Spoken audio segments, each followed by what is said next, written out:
آخری جو ہم نماز کسی خاص سبب سے پڑھتے ہیں وہ استخارہ کی نماز ہے، اور صحابہ بیان کرتے ہیں کہ جناب رسول اللہ صلی اللہ علیہ وسلم ہمیں استخارہ کی دعا ایسے یاد کرایا کرتے تھے اس طرح کوئی قرآن کی سورت یاد کرائی جاتی ہے، استخارہ کی دعا یاد کراتے تھے۔ اور آپ ہمیں فرمایا کرتے تھے اذا ہم احدکم بالامر،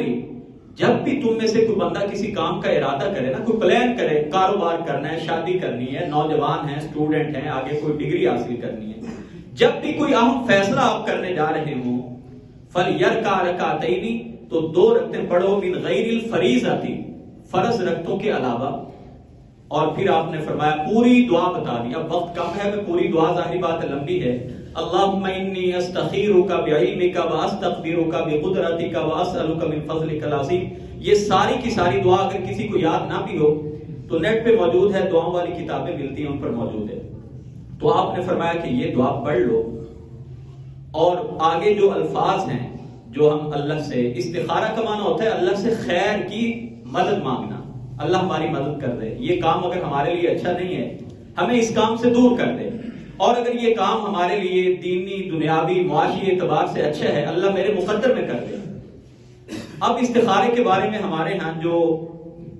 بڑی جاہلیت پہ مبنی باتیں پھیلائی ہوئی ہیں، جن کا دین اسلام سے کوئی کوسوں دور بھی تعلق کوئی نہیں، یا تو نا کوئی ضعیف حدیث ہو، من گڑت ہو، کوئی ہے ہی کوئی نہیں بات۔ ایک تو ہمارے ہاں استخارہ سینٹر بن گئے، بڑی بڑی دیہڑیاں لگائی جاتی ہیں، بڑے بڑے جناب جی استخارہ اپنا ہم سے کرائیں، یہ بالکل قرآن و سنت کے خلاف بات ہے۔ اللہ کے نبی صلی اللہ علیہ وسلم نے فرمایا اذا ہم احدکم بالامر، جب بھی تم میں سے کسی ایک کو کوئی معاملہ پیش آئے تو وہ 2 رکعتیں پڑھے۔ جیسے ہم کسی حاجت کے لیے 2 نفل پڑھتے ہیں، کوئی ہم ویسے نوافل نماز پڑھ رہے ہیں، تو اس میں مشکل بات کیا ہے، 2 نفل روٹین میں پڑھنے، کسی ٹائم بھی پڑھ لیں، دعا یاد نہیں ہے سامنے موبائل کے آگے کھول کے پڑھ لیں۔ اور پھر اس کے بعد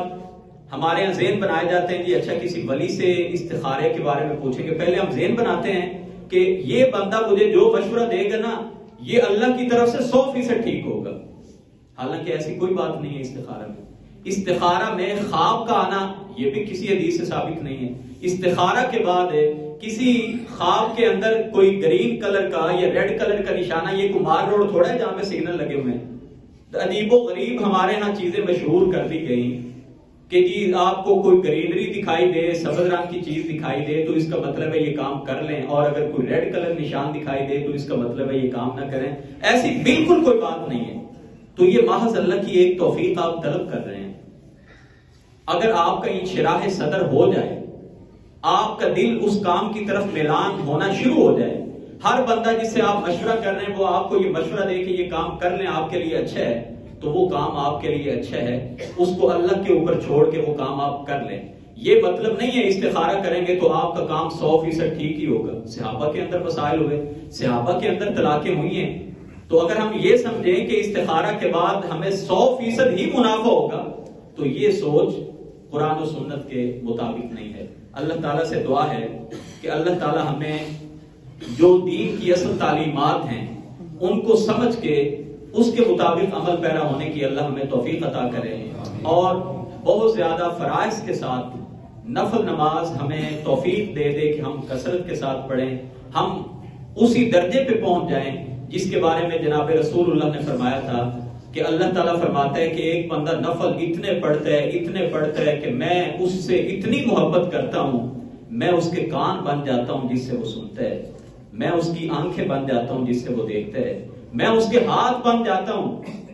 جس سے یہ پکڑتا ہے، میں اس کے پاؤں بن جاتا ہوں جس سے یہ چل کے جاتا ہے۔ یعنی یہ بتا دیا کہ وہ بندہ جو بھی کام کرتا ہے وہ اللہ کی مرضی کے ساتھ ہی کرتا ہے، وہ کوئی بھی کام نہیں کرتا، اس کا قدم اس طرف نہیں اٹھتا جس طرف اللہ کی رضا نہ ہو۔ اللہ ہماری خطاؤں سے درگزر کر دے، جو کچھ کہا گیا قرآن و سنت کے مطابق تھا تو اللہ ہمیں عمل کرنے کی توفیق عطا کرے۔